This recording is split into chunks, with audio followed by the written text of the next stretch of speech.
Making EVs fast, easy. Making EVs fun, trickier. There have been some great electric performance cars over recent years, but if we're being really honest, none of them have managed to thrill, excite and reward their drivers quite in the same way that a great ICE car can. But the good news is, Hyundai reckons they've cracked that. This is the Ioniq 5N, and if you think it looks mad, wait till you hear about what it can do. The Fully Charged show is generating positive energy with its live events all around the world. Next up, it's Fully Charged Live Canada. This is a fairly mad car. Welcome to the Ioniq 5N, the first ever N-badged electric Hyundai.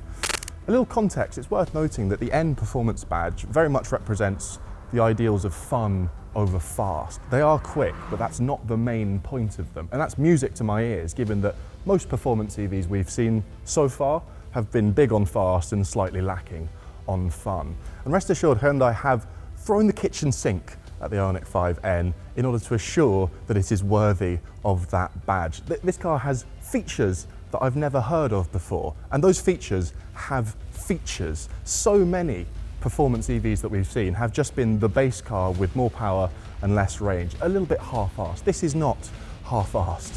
This is the whole ass. So look, let's not mess about, let's just get straight into this. I'm going to take you around the exterior, I'm going to show you the interior, and then I'm going to take you through some of the really mad features unique to this car. And we've got to begin at the front with this very aggressive new front end. You won't be mistaking one of these for a base spec Ioniq 5. Hyundai insists that everything you see here in terms of vents and fins is functional. It's all there for a reason, none of it is just there to show off. So we've got lots of active air flaps down here to keep the battery cool, also to keep the brakes cool. Thermal management has been a big priority in terms of the design of this car. Hyundai want you to be able to drive it fast for sustained periods of time without worrying about things all getting a bit hot, which they tend to do in electric vehicles. As such, bespoke on this car is a redesigned radiator, a new motor oil cooling system, and a special battery chiller. Battery chiller, by the way, Robert Llewellyn's rap name.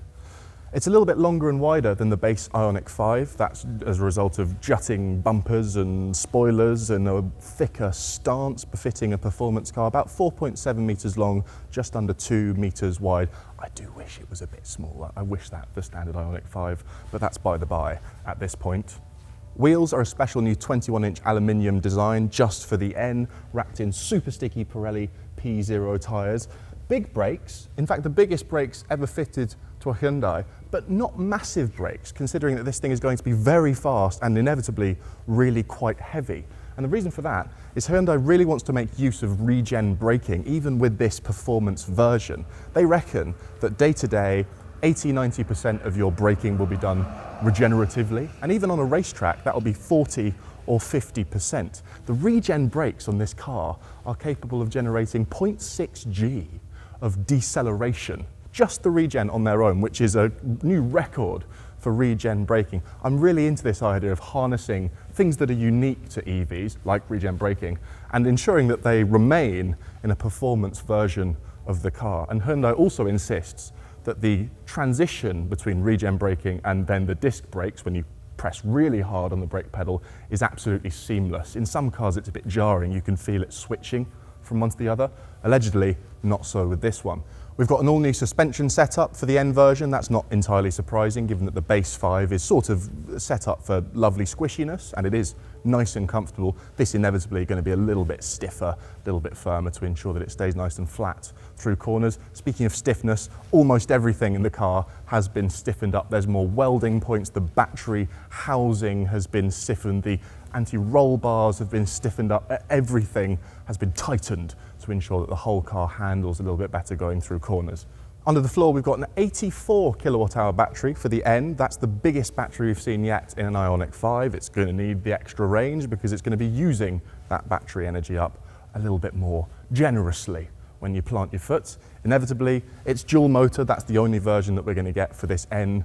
About 609 PS, which is quite a lot. And although it is all-wheel drive, it's up to you how rear-wheel or front-wheel biased. In fact, there are 11 different settings of adjustment for the torque distribution between the front and back, 11, which is just a tiny taster of the level of customization that this car affords you. More on that in just a moment.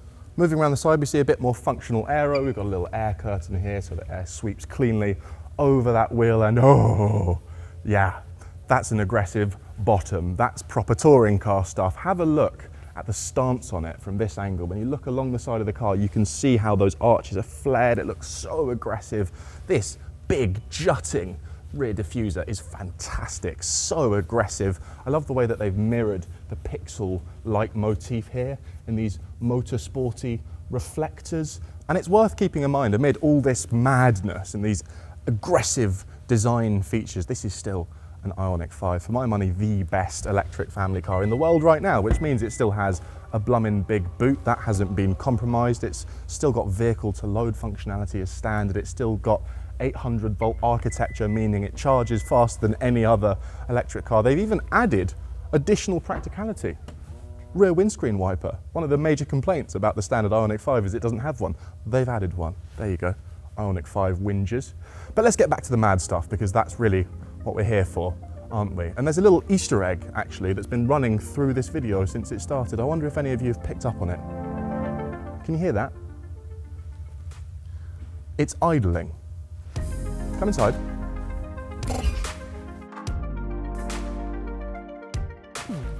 Right, where to begin in here? Well, it's still recognisably Ioniq 5. I was really interested to see how this car would translate into a performance car, because the interior is so open plan living room, and that's not inherently very sporty, is it? So we've still got the flat floor, we've still got huge amounts of cabin space and big old storage bins and wireless chargers, and the two-screen setup is familiar, although there's no lovely cheerful whites and greys. Everything is blacked out now. But that's where the similarities end. Have a look at these bucket seats with the backlit N logo just underneath the headrest here. These feel absolutely fantastic. Pleasingly quite low down as well. They've really dropped the seating position in this car, which I feel is so important for giving you a sense of sportiness when you're driving. This steering wheel, this is brand new for the Ioniq 5N. There's a lot going on. This is Ferrari levels of buttonry. We'll get into what everything does in a moment, but this really speaks to what Hyundai have gone for with this car. Endless customization, a vast array of settings and features designed to increase your enjoyment of driving it. The steering rack, by the way, much quicker on the N car relative to the normal, which means it will take less turning to get more angle into the wheels. That's great for a performance car. I love that we've got this bit of padding on the side here to sort of anchor yourself when you're all crossed up going through corners really aggressively. Another little detail that I really like is that pixel motif is on the pedals as well. Was that on the base Ioniq 5? I should know that, but I like it. Let's talk about all these different buttons on the wheel. We've got our conventional drive mode button where I can cycle through normal, eco and sport. We've got two N buttons where I can have two different personalized sporty settings. You can individually customize things like the drivetrain, the suspension and the steering. So maybe you have one setting with really firm steering and everything on maximum attack mode for track stuff, and another where everything's really aggressive except the suspension's a bit softer for bumpy British B roads, for example. NGB, that stands for N Green Boost, VOM. That gives you maximum power, full bunger for just 10 seconds, a sort of push to pass type feature. We've seen this before, it's good fun. Paddles here to adjust your regen, not the only thing that they can do.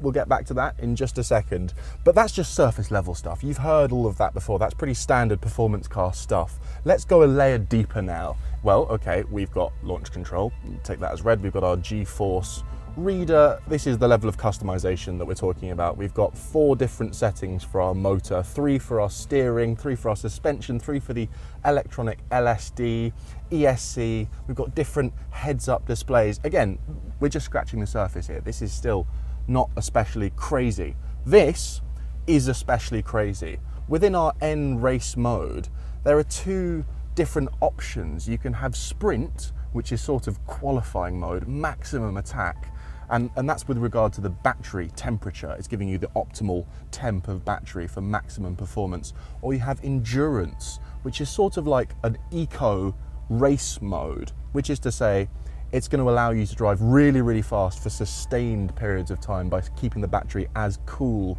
as it possibly can, and not giving you all the power all the time, but kind of picking and choosing when to provide you with those bursts of power.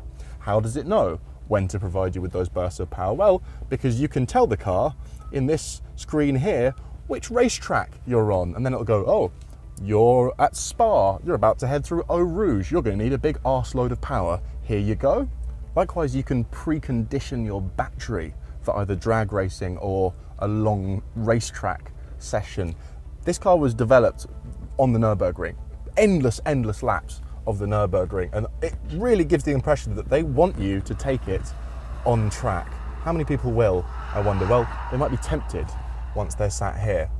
Let's talk about what's in front of me, and now we're into top tier bonkers. That is a rev counter. That is a rev counter, and it's telling me that the car is currently idling at about 800 RPM. And here we go, supersonic crazy. This car has, for all intents and purposes, a gearbox. I mean, it doesn't, it's all make-believe, it's pretend, but there's a feature called NE pedal, whereby I can be flooring it, and I can row through 8 different gears and have the sensation of hitting the red line, pulling a gear, being jolted back into my seat because they briefly disconnect the motor, and then banging forward in the next gear, rowing through what is designed to feel like the dual clutch 8-speed transmission that you get in spicy ice cars from Hyundai currently. That's absolutely mad. This is all completely optional. You can turn it off entirely, but this is designed to add a bit of engagement, a bit of emotion to the driving experience. How do I feel about that? I don't know, I'm not quite sure. I'm excited about the idea of pulling gears again in an electric car, but we're going to have to see how it feels in practice. And just a quick word on that revving sound you may have heard. Yes, the 5N, like the new Abarth 500e, makes noise to increase driver engagement. There will be 3 sound profiles to choose from. One replicates a fizzy, farty N-car petrol engine. One represents the sound of a special concept car Hyundai made for a recent Gran Turismo game, and one's inspired by fighter jets. Sadly, we weren't able to show you these on the day, as they're not quite finished yet. But perhaps my favourite feature of them all, just because it makes me giggle, is something called N-Road Sense. That's where the car will spot twisty road signs up ahead of you, and a little message will flash up going, hey, do you want to go into N mode? Should we do some bad stuff? And I think that just speaks to the personality that Hyundai is trying to imbue this car with, a sense of mischief, a sense of fun that has been sorely lacking from performance EVs to date. It's undeniably a bit of a tech fest in here. This is intense. There's a lot to take in, a lot of buttons, a lot of screens, a lot of info. I've got my motor and battery temp, I've got my fake rev counter, I've got my 4 different sport buttons on the steering wheel. This is not going to be for everyone, but I love that Hyundai is just trying new stuff, taking a new approach at designing a really exciting electric driver's car with immense levels of customizability that harnesses things that are unique to EV to only improve the driving experience as far as the performance regen braking, and then trying to synthesize some of the sensory stuff that we've lost from the ICE cars with the fake noise and the synthetic gears. I don't know if I like that or not. I'm gonna have to try it to find out, but consider me intrigued. So then, first impressions? Well, in a word, mad. Looks mad, is mad, mad features, all while still being an Ioniq 5, the best electric family car. The proof will be in the pudding when we first drive it. That's when we really find out if it is everything it claims to be and how some of those more unusual features really feel to use. But I just love how bold Hyundai have been with this thing. They didn't need to do this. They've just done it for funsies. And that really speaks to a brand that is at the top of its game and brimming with confidence, as well they should be. I've said it before, and I'll say it again. If you want to see an example of a legacy car brand doing the whole transition to electric right, look no further than Korea. Cannot wait to have a go in this thing. For the time being, please do let us know what you think in the comments. Please make sure to like and subscribe, and if you have been, thank you for watching.